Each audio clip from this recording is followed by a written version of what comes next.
Best of luck, pal. Enjoy. Okay, awesome. So I just walk up? Yeah.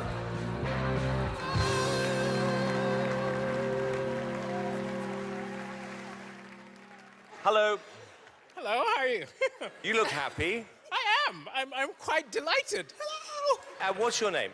My name is Daliso. Daliso Chaponda. That's an amazing name. It's a Malawian name. Malawian? Yes. So I'm from Malawi, but I live in Manchester. Why have you come on Britain's Got Talent? I've come to make the people laugh. I am a comedian. Oh, and yes! I'm a comedy writer. I would love the winner of Britain's Got Talent this year to be a comedian. Oh, no pressure. No pressure. Who are you here with? So I'm here just alone. My brother, no, he wanted to come. He's a doctor. And he was like, either I should save lives or come with you. Were your parents disappointed that one of you was a comedian, one of you was a doctor? They were absolutely horrified because I was studying computer programming. So I had a future. And I just decided, no, let me be a clown. So we shall see. Oh, darling, good luck. Okay, excellent. Well, I'm at that age now, all my friends are getting married, and married people forget how horrible it is being single. They love to call me and complain about their coupley problems. Always get, you are so lucky being single. I get home, my wife just starts nagging, nag. I'm like, hey, I have to nag myself. I get home, I'm like, what time do I call this? Why don't I ever do the dishes? Sometimes I think I don't appreciate myself.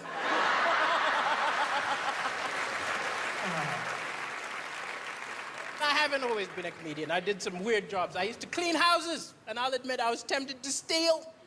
I didn't steal because the Bible says, thou shalt not steal, but nowhere does it say, thou shalt not swap.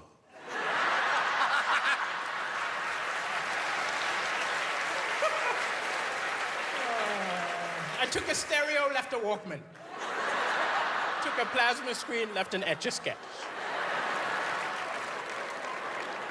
As I mentioned, I am from Africa. I moved here 10 years ago. And immediately I moved here, I heard a lot of British people talking about the financial crisis, the recession. I'm from Africa. What are you maniacs talking about? You call that a crisis? If that's a crisis, where is UNICEF? Where is Bono? I have not seen one save the UK concert. You can tell me it's a financial crisis when there are planes flying over Birmingham tossing fish and chips out the window.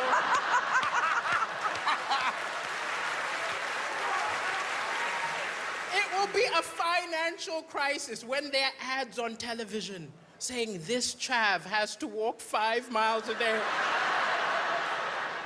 to get a bottle of WKD Blue.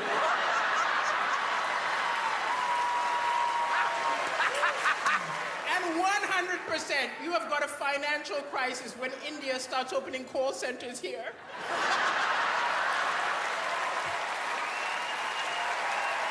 Can you imagine some poor guy in Mumbai calls his bank, ends up talking to a Brummy?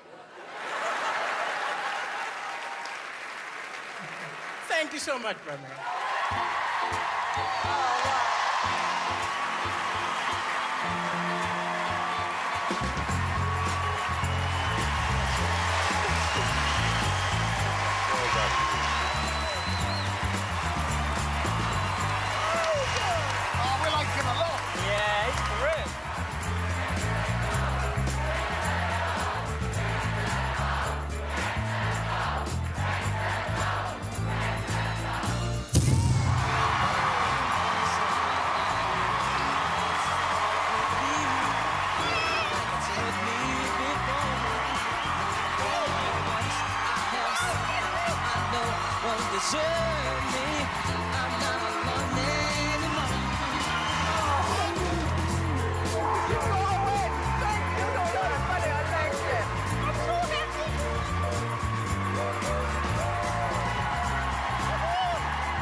Bloody hilarious. Thank you. Self-deprecating, funny, relevant. I mean, laugh after laugh after laugh. It just kept on coming. And I really want you to win the entire series. Thank you so much. Thank you. I think much. I'm shocked and delighted. So am I. My face is hurting from laughing. I'm so pleased that Amanda pressed her golden buzzer for you. You are brilliant, and I cannot wait to hear more from you. Well Thank done. you so much. Thank you very much. Thank you. You should be a comedy superstar. Yes. All the jokes were really original, and you are incredibly likable. I couldn't fault it. Well done. Thank you. Well, not only do I think you're an undiscovered little star, I could see you owning your own show. Thank you. What you did was so funny and naughty and unique. This is why we make shows like this, to find people like you. Thank you so much. Thank you. Thank you very much. Thank you. Thank you, everybody. Thank you very much.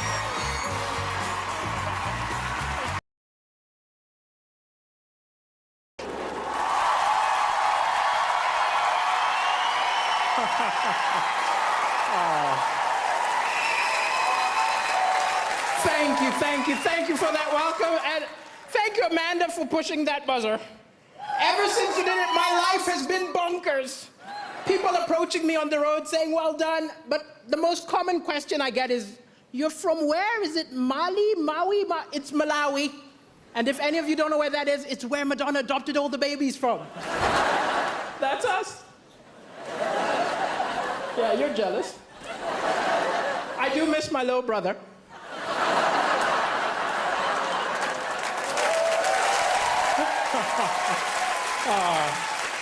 And Angelina took my sister, so. And I've been in the UK a while. I was tricked into moving here.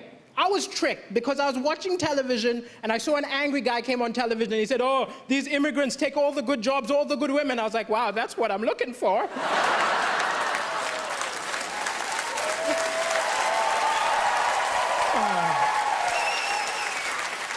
Sometimes comedy, it's hard to laugh sometimes because the news is full of depressing stuff. But I think the thing is, it's misleading because amazing things happen every day, little acts of kindness, but they don't report it. They put it on page 10, they open with the doom and gloom. If the BBC News was a mate of yours, you'd never go over. Look, I'm not going to that depressing barbecue. I'm gonna hang out with Cartoon Network. But it's an amazing time to be alive. People say stuff like, I miss the good old days. The good old days were terrible. We've got amazing stuff. We've got Wi-Fi. Yeah. We've got rights. Women can vote. Yeah. I'm black. 200 years ago, this would have been an auction.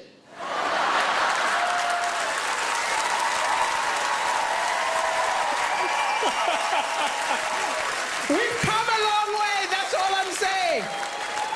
But even with the doom and gloom, the Malawian press is a lot worse than your press here. I'll tell you. Like, I did the first ever comedy show in Malawi, which isn't an accomplishment. I'm the only stand-up comedian, right? And I called the local press and said, send a reporter. The editor said, why don't you write the review yourself? Huh?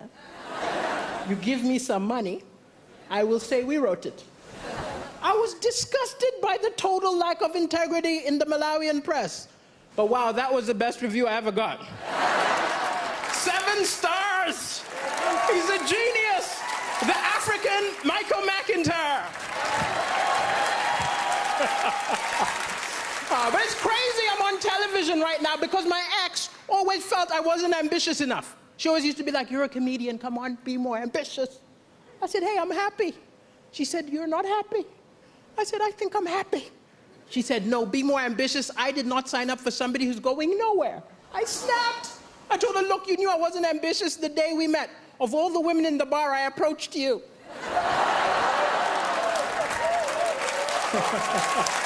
Yeah, you're laughing. I'm single now. And I am looking for love, I'll admit. I'm looking for love, you know, gotta get that citizenship, you know. But it's hard to date on a budget. I remember going for a date and the woman made a lot more money than me, which isn't a problem, we're in the 21st century, but I was ashamed. I remember the waiter came up, assumed I was gonna pay. Put the bill in front of me, I had to go,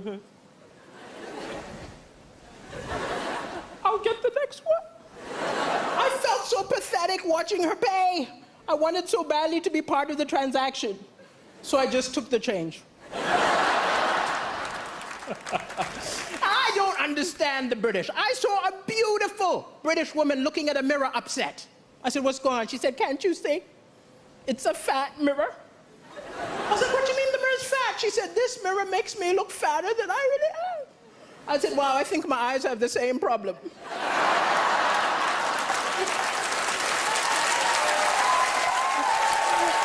I was not mocking her. Don't be angry with me. It was a cultural misunderstanding. I'm from Africa. It's different. When we see someone overweight, we don't think go on a diet. We're more like, where did you get the food? I think we gotta follow her home. Thank you, ladies and gentlemen. It's been a pleasure. Thank you.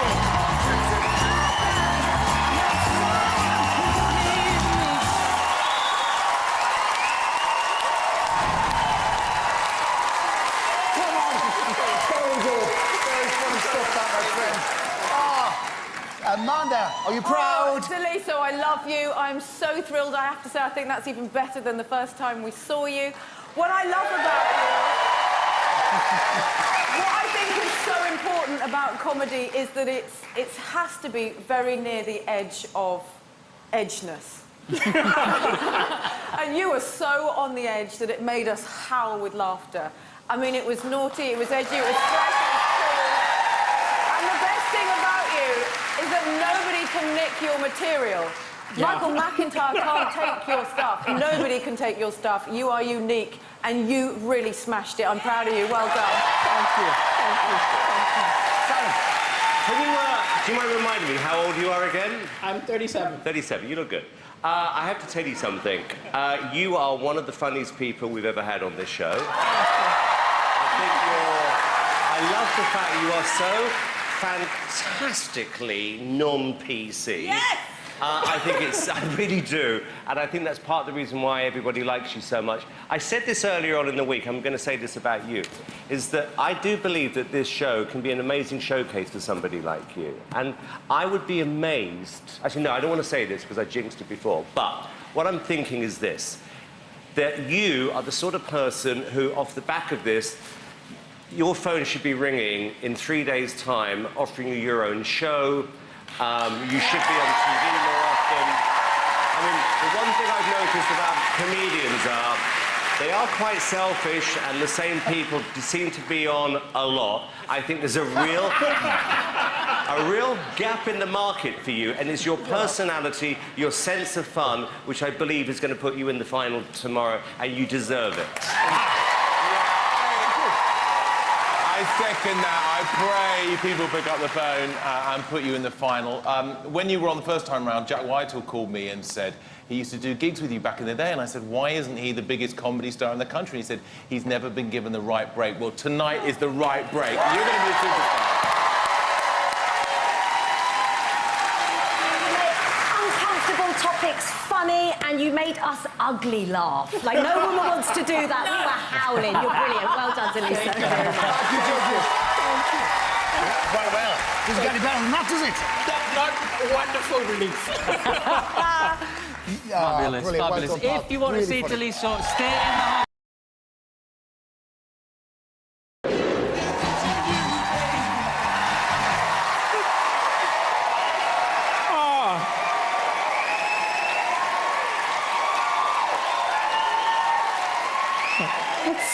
Thank you so much. It's so good to be back. And I just realized you've had Kenya, now Malawi. This part of the show has been sponsored by the old British colonies. But it's been so supportive and so wonderful since I did the show yesterday. People have been coming up to me saying, oh, you were great. You're great.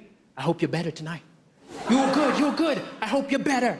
Which is great, but you could not do this in any other part of your life. Could you go on a date and be like, my ex was really kinky. I hope you're better. But it's hard to be romantic, actually. I remember my ex looked at me once and she said, you know what, Daliso? I would die for you. I panicked. All that came out was, thank you. There was a long, uncomfortable silence. And then she went, would you die for me? I said, I'd take a bunch. And she punched me in the face. And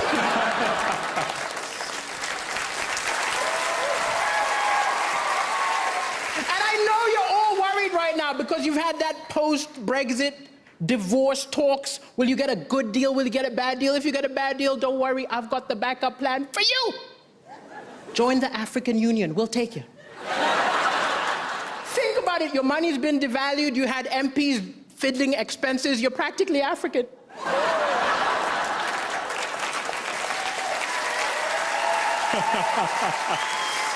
I know I cross the line sometimes, and actually, Simon, yesterday you said you like that I'm non-PC, but the brilliant thing is, in the UK, I can be non-PC. I can cross the line. The worst that will happen is one of you will send a complaint letter. I can do jokes about your government, no problem. This is not the same rules in Africa. You think I would ever go to Zimbabwe and do a Robert Mugabe joke? You think I'll go to North Korea and do a Kim Jong-un joke? It would be, Britain's got arrests. But I love being here, and I do get some weird racism sometimes, but it's very subtle. It's little things like, I was in a store the other day, somebody saw me, thought I was gonna steal something, started following me with their eyes. I just had a bit of fun, I just went, can you help me? I want to steal this.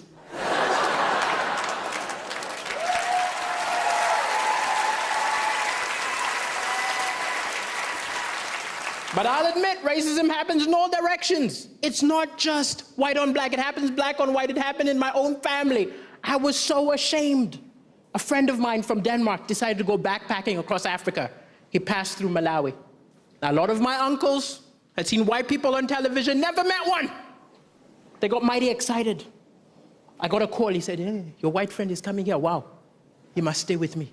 Don't worry, I can cook rice. I think he figured white people need to eat white food. So I let him stay with my rice uncle, Ben.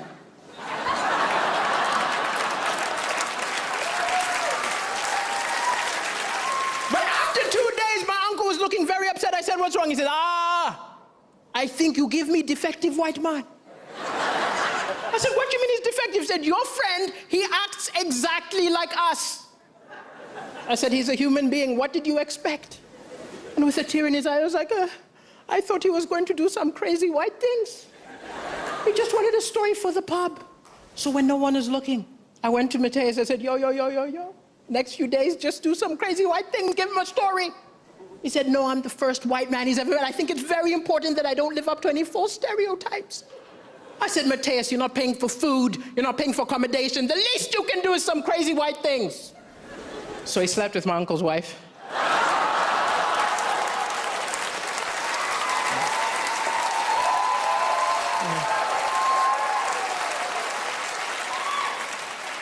And then he took his land. And then he made him a Christian. Thank you very much, ladies and gentlemen. It's been a pleasure. Thank you.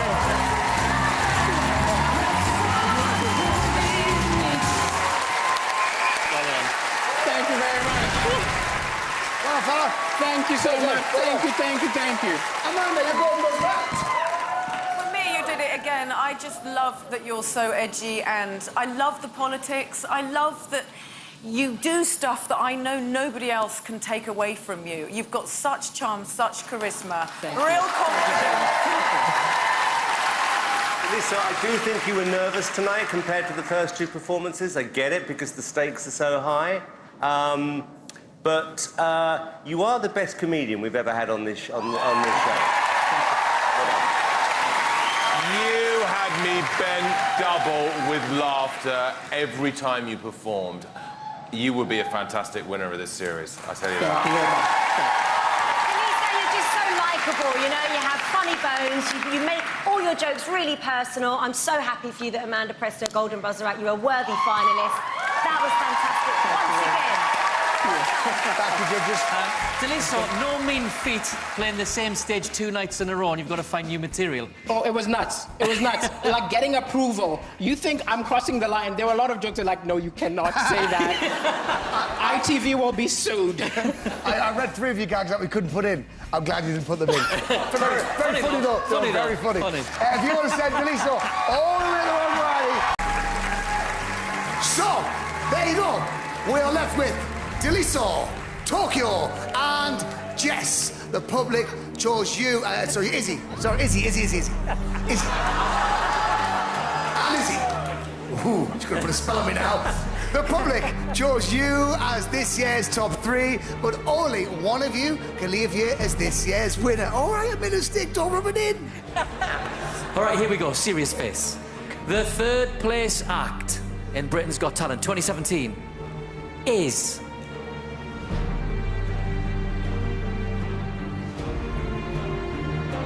Daliso Chaponda!